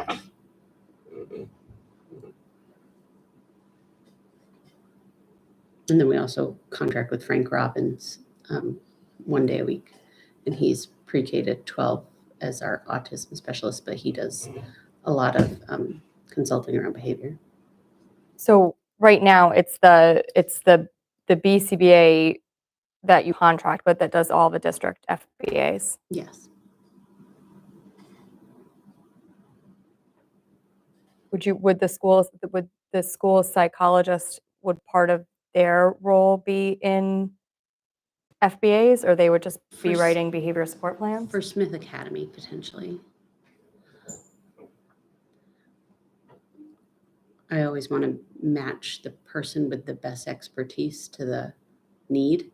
And so our contract with BCBA, their area of expertise is more at the elementary level, more with the population served by the STAR program. So that was an area we identified that if we have a need again at Smith Academy, we'd like this person, or Emily certainly has it in her wheelhouse, but just not the time. So that's a piece to this expansion. And is it one more question? I'm sorry. No, that's fine. Has it been kind of district policy that you're not writing behavior support plans without conducting an FBA, or? Well, we may have small, like classroom-based intervention plans, a simple token sheet or, something simple. But anything that requires more time, service, or those simple tier 1, tier 2 classroom-based plans were unsuccessful, then move on to an FBA and data collection driven by either our inclusion specialist or the BCBA. Thank you. Okay, so to the handbook, I've got myself to page 55, but I don't know where anyone else is. Is there anything else we need to take a look at tonight? I just had one more picky thing that you might want to look at, or you might not want to. We're in the section about the rashes. It says that kids are required to have a letter from their PCP to come back, but sometimes you just can't get. I mean, my kids are most of the time now seeing someone in urgent care because I haven't been able to get So appointments with yeah. their PCP. Medical professional. Okay. Yeah, Yep, I can change that. or maybe an email, because they're now Mhm. seeing people by telehealth. Yeah. Something like, You have in other sections it Communication. says, Yeah. and even in that section it just says a healthcare provider. So I don't know if you want to just. Keep that as consistent. Yeah. Yeah. and I think you guys have both kind of alluded to, that is a very high bar you may want to revisit with the nurse. Yeah. It is incredibly difficult to get appointments. And children just get rashes. Maybe it could be some rashes, students who develop. It's, Or- how do you- I think, It's no, we it's can't. so, it's a pretty vague term. yeah. Okay. It's like every single rash, like I know I rolled in poison ivy and I have poison ivy on my arm and now that's a rash. So Kind of like the life conversation. Right. I think it's a little extreme. No, I didn't. Expand our conversation with other school systems about that topic. Okay. Yeah. I think we fully support kids who have contagious things not coming in. Yes. There is no Yes, question. Of course, as long as it happens less than 5 Yeah. times. I'm sure we're trying to target like viral rashes, Yeah. Yes. but Yeah, you know, probably, but something yeah. to hone it in. Right. I can do that. The part Ooh. Kids with acne. Viral rashes. There's a Fever good, and a rash stays I fine. like that. That worked. Viral rashes. That really is a whole subset, isn't it? Oh, Yep. yeah. I never think about these things, so thank you. I just thank you to those who have to come into contact with that subject. Hmm. I'm glad to see the bullying forum link in Yeah. there. I questioned whether there was no other updates in the bullying section, given all of the work that's been done in bullying prevention. If there was any, I'm not stating a concern. I'm just, I know there's been a lot of work done. I just was there, sorry, because it's all these. 55. along the line of commenting about the link for that, can we link more things? Like there's so much in here. I think we talked about that last year with the policies. Yeah, because that's, I'm This actually is thinking about the in Smith what you- Academy handbook last year, but there were Yeah. a lot of policies copy pasted in, but we had updated them. Right. And we And so should link them. like linking to the policies is great. yes, if Maybe we have the link table to of the contents policies, linkable. then whenever a policy is updated, it's automatically updated in your handbook. And you have a heading for district policies that also states, for more information, look up the district policies. But if there was a link to the general Right. tab for district policies and then the individual ones. Anytime with anything we can link, we should. Yeah, like some of these things in here. It's just a sort of a customer service friendly kind of thing. Like we know some people are just going to scan this anyway. Right. But it looks so daunting to have it to be this many pages that if it was smaller and the links were there Okay. for people that want to look at that specific policy. Okay. The task force for the bullying prevention program is. Old. I just realized. it's like, Molly woohoo. was just highlighting that for me. Yeah. And yeah, I didn't get that from you, but the only thing, little thing, it says that bullying data is collected every 4 years. It's now collected every year, so there is Yeah. some I- update. That's what I was just thinking. There's been a Yeah. lot there. Okay. And I think it actually would feel good to parents to know that we paid attention to that section. Yeah. Definitely linking some of these policies will help us in the subcommittee be assured that it's getting updated wherever it is. Right. Because I noticed there were a couple in here that were Yeah, there was one older. Yeah, there was one spot where it said it was like implemented 2010, and I Yeah. know we've updated since then, but it wasn't clear that the whole policy, it was in the Yeah, physical restraint, I think. I don't know. yeah.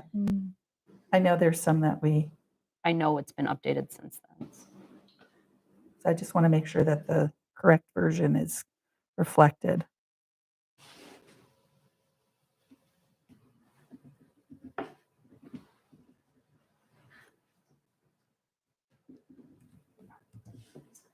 I'm assuming this is one of the pages that will get updated to a new electronically signable version. Yes. Woohoo. Thank you for doing that work. Mm-hmm. It's amazing. Yeah, It's joining the century. Is there, I think that's for me, for the Yeah, I don't have anything else. substantial things. if you ask nicely, Eagle, I might take a look at this when you're done. Excellent. Use the superpower. I can forward it to her for sure. Do we need to have a whole section on who the original task force members are? No, I would just, that was really cool. Yes. I've just made a note to take that out. Not to delete Kathy from a section of the handbook, but Oh, were you on there? I missed you on that list. Yeah. I was. She might be sorry. the only one. She is the only one. I I know. Say, I would have. Emily Case is still here. Okay. Yeah. 2. Yeah, that's it. So milk has to be purchased. Milk isn't part of the free lunch. No, he's. If you just get milk, Yeah, so we Yeah. kind of talked about that a Yeah. little bit further. We had a it's a conversation. budget meeting. Yeah, so milk for your bag lunch, home lunch is supposed to be purchased separately for that. Although he does try to encourage kids to get the full lunch, and that way they get the milk for free. so The- two things. Do they know that? Because I then owe you money. And Cam and milk in the district. True confessions. Campbell's out of milk.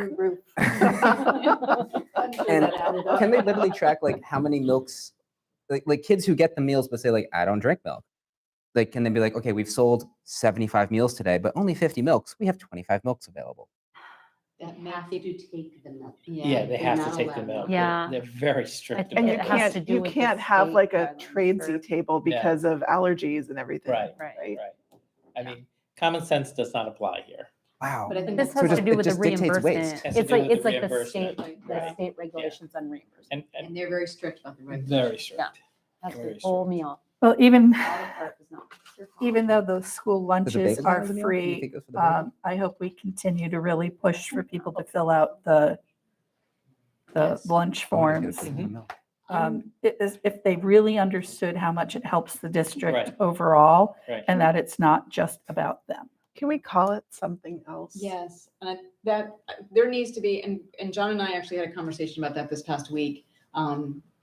If the state's going to be really problematic around us trying to make that electronic, that might be the only one paper copy of something that parents have to fill out. More importantly, the two of us were going to sit down and actually really pen a letter explaining. I don't think families really understand No. the importance of and or why we ask them to complete this. So we're going to pen a letter that we give out to families that's a little bit more informative about what.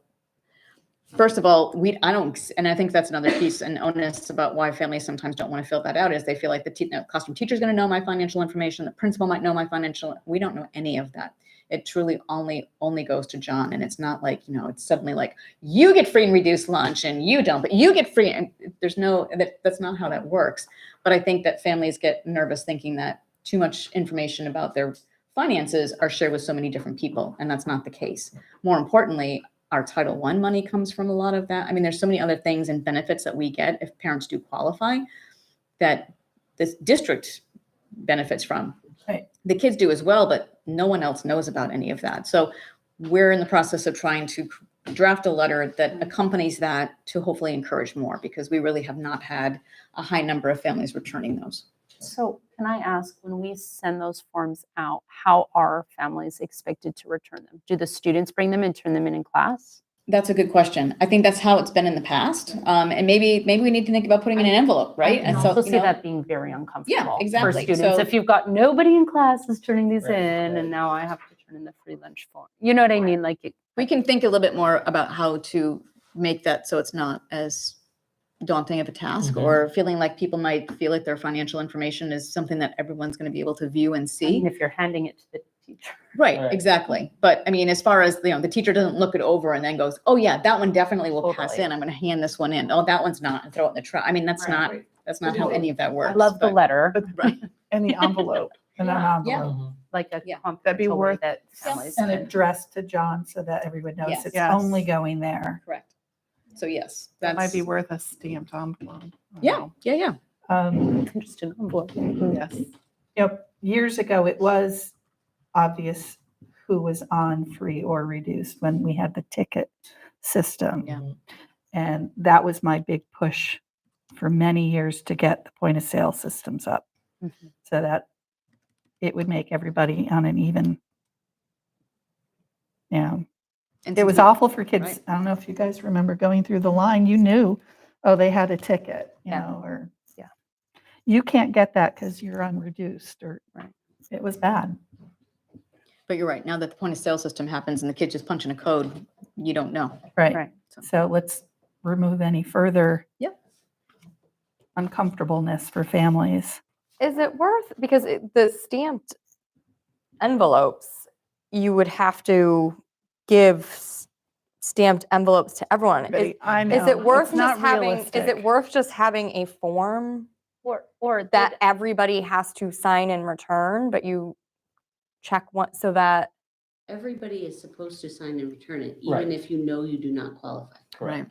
So, Yeah. but even, from my perspective, even just presenting it in an envelope without a stamp makes it easier. It, Right. it, But if it's it right, feels, Addressed to we just John. addressed to Yeah. families John. can just seal it up Yep. and send it with their child. It might feel more Yes, comfortable. absolutely. just for everyone. And everyone should have one. I mean, that's Right. the other, we have to shift the expectation on that. Right. Okay. So, wow, we had a lot of Hamburg conversations. goodness. Who knew? This has been so helpful. Did everyone cover It the stuff really they? is so much better. It's just improving every Well, year. thank you for Yes. having this done now for us to Yes. review. You are most Oh, welcome. It's always something I absolutely. like to just kind of hurry up and get done so I can move on to other things. Save all the- Because it's time consuming. But that's okay. I welcome the edits. Thank you. Okay. Okay, so seeing that we are back on agenda, item number 9, it's the time of year, it's a little past time of year to do our superintendent review. And so this is just the public portion of that. The committee, everyone on the committee is part of the review process. And so as we spoke about in the last meeting, we made sure that we went through the matrix and selected the elements that we're going to be reviewed on. And I would just say this wasn't a particularly easy evaluation for the committee to write. Certainly the district has seen a lot of success and has a lot to celebrate We saw significant community support for our budget in a budget cycle that was really anything but ordinary. We saw a district-wide push for increased engagement, as we called out in our updated district improvement plan. We're headed into fiscal year 24 with good reason to be very optimistic about our enrollment numbers. We've launched a new and much-needed math curriculum. We see collaboration between schools that's really positive and will likely have a very long-term effect and benefits for the district. And all of these come in a very dynamic year when we consider the regional landscape of school leadership. And I think every committee member appreciates that this is not an easy time to be an educational leader. One of the core assignments of every school committee is to evaluate the superintendent, and the state is fairly specific about the metrics that are used. There are two components: goals that are set by the superintendent and approved by the committee, and state articulated standards, which the committee selects from with a preset matrix of specifics, and then we grade against state outlined success levels. The committee selected those standards which were most aligned with Mr. Wood's goals and then with our own district improvement plan. The committee's cumulative and unanimous finding for Mr. Wood's fiscal 23 performance is needs improvement. This reflects the work product provided as evidence of the completed goals and what has been shared with the committee throughout the year in monthly committee updates and through our individual professional experiences on the subcommittee work. A detailed breakdown by goal and standard with comments from each committee member have been provided for Mr. Wood, and the committee is available for questions.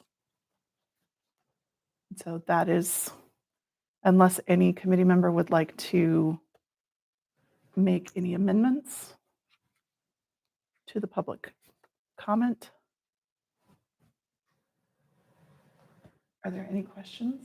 No, I just want to thank the committee for going through the process. I know it's a deliberative process in your own mind and based on the evidence that's provided to you. And I appreciate the feedback. It was very thorough, and I will make some thoughts about responding to some of it. But I appreciate the feedback and the time you took to do it, and the fact that you all did it, which is in some committees a feat in itself. Oh, that didn't seem an option. Okay. I would just make one small edit of spelling. Okay. If this is the public document. When that goes on to the DESI form, I will make sure I catch Yeah. that. Thank you. Just, See, I I didn't get called to out give it the to word Eli before I through. came through. It's THRU on here. Oh, I just thought it would be better to have the correct spelling. Indeed, it would be. Okay. And noted in my copy. And I think that your name as chair should be on this document somewhere. It will be on the DESI form. Okay. Yeah. So this will get converted into the DESI form, but for the sake of having easy, readable comments for this purpose tonight, it is on a page that is readable. Not Okay. true of the DESI form. Not so much the DESI form. So last item up, and I will confess I did not think we would be at 9 o'clock, is our fiscal 24 school committee calendar and agenda topics. And this has been something that we've had on the agenda before, and also something that I think we're likely to take up in our workshop. And so given the hour and that some members may have early mornings, I just want to check in and say, do we want to talk about this tonight, or would we like to talk about this at the workshop? I think the workshop makes sense. I don't disagree, but I'm just, Especially when it comes to agenda topics, I think that's relevant to the I do think so workshop. too. Although if we do want to pencil in like a September meeting or something, that's fine with me. Okay. I think my interest is having subject stuff more than dates. Okay. So we can offline the dates. That's So, And you have a possible list there that right. just So started. right. And that's helpful. administration started, Mhm. and when we get to August, the committee should come back with additional thoughts. So we'll be prepared for that. And administration can come back with more thoughts too. So Mr. Wood and I will sit down, and Kathy, and we'll come back with some more agenda around the workshop. So August will, if it needs to have a small business meeting to approve handbooks and budget transfers, we will do that. But largely, we will look to have that be an informal workshop session. And that should be on your calendars. It was a tricky date to get. So Just need to determine the times. did we have a 9:30 start? Yes, 9:31. Mhm. So just so I understand, we would, one of September meeting, we are deep diving on this item. October meeting, deep diving on that. Is I that don't- how you're envisioning? So I think that's one of the things I'd like to talk about at the workshop. All right. Is how we would like to look at business meetings and what we want to make sure we're all getting out of business meetings. And the deep dive topics would be a piece of that, but not necessarily exclusively that. Okay. Okay. With that, I have one other thing that I just want to mention. I saw this afternoon online a Gazette article that will be in the paper tomorrow regarding the Board of Selectmen meeting. And did any of you see that? Board of Selectmen are interested in looking at having us join Franklin County Technical School, partnering with them like we do with Smith Voc. in lieu of, or it's on the agenda. They're discussing what that would mean, which I thought was a little interesting. But they said that we had 2 students there, Mhm. and that if we were members, like we were with Smith Voc, the tuition rate would be different. So they discussed it, and it appears, according to the Gazette article, that they're going to reach out to the school to have us gather more information about what that means. So I'm giving you the heads up because I Sure. read the article this afternoon. I mean, we don't have to get into a discussion now, but We can't because it's not on our Right. agenda. but I just wanted to Yeah. shoot that out there Yep. so it's on your radar. Okay. Because So- it's hitting the paper tomorrow. Mhm. So with that, is there a motion to adjourn? I'll make the motion to adjourn. I'll second. All in favor? Aye. Aye. Aye. Okay.